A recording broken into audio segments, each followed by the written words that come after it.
Hi lovely, so today we're making Greek yogurt using the second method I talked about, the on the stove method. While I was mixing up our milk, I forgot to click the record button on my phone, so the mixture was done off camera. But don't worry, it's same as the first video. Just measure a few cups of the powdered milk, and for the water, add double the amount of milk used. So I used 4 cups of milk here and I added 8 cups of water. Please, the water should be cold water, your normal room temperature water. We're not using hot water for this method.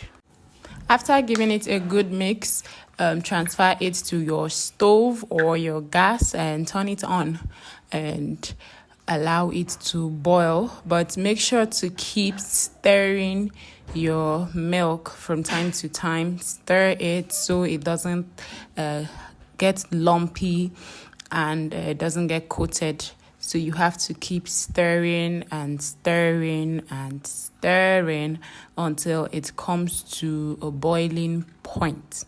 When it gets really heated, you'd know when it's heated. At this point, you have to turn off your gas and allow the milk to cool for a while. Let the temperature come down but not get too cold. After cooling down a bit, a coating may form at the top of your milk. So just use a spatula to take off that coating because we don't need that part. It's going to form particles in our milk. And then scoop some of the milk and add into your culture. Mix properly until it's smooth, and then turn your milk away from the pot into the bowl that you're going to incubate it with. So just turn that into a separate bowl. Afterwards, you can now add your culture into this bowl and stir so everything mixes properly.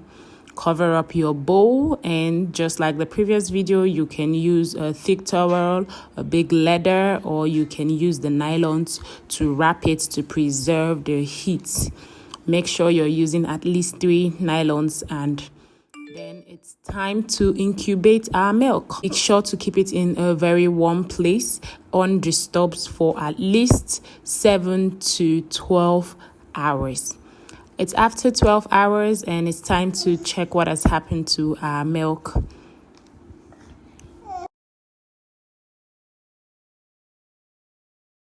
Here's our yogurt. See the quality of the yogurt we have. So if you whisk it up right now at this point, you have your milky yogurt. But since we want Greek yogurt, we have to sieve the yogurt. So get your cheesecloth, place it over a sieve and a bowl underneath, and then pour your yogurt into the cheesecloth. Wrap it up and allow it to drain for at least 3 hours. This is after 3 hours and we're coming to check on our Greek yogurt. You can see it's looking thicker than it was before. All the liquid in it has been drained out. Now the liquid that comes out of it, this yellowish liquid, is called whey.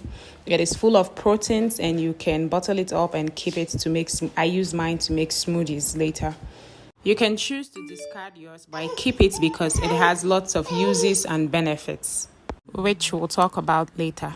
So turn your drained yogurt into a bowl and you can decide to whisk this.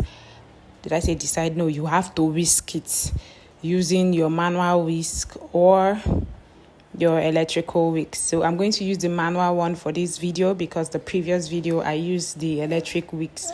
So let's use the manual one to whisk it. This is also the point where you add any sweeteners or flavors you want to use. I am making an unsweetened Greek yogurt, so I did not add any sweeteners or flavors. Now you whisk until it becomes really smooth, and then you can turn into your preserving container. For the Greek yogurt, you cannot bottle it. You have to use a wider container because of its thickness. So I turn mine into this container you're seeing here, a tamper-proof container. It's how I package my Greek yogurt.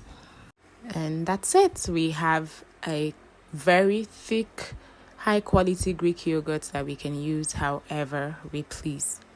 Perfect.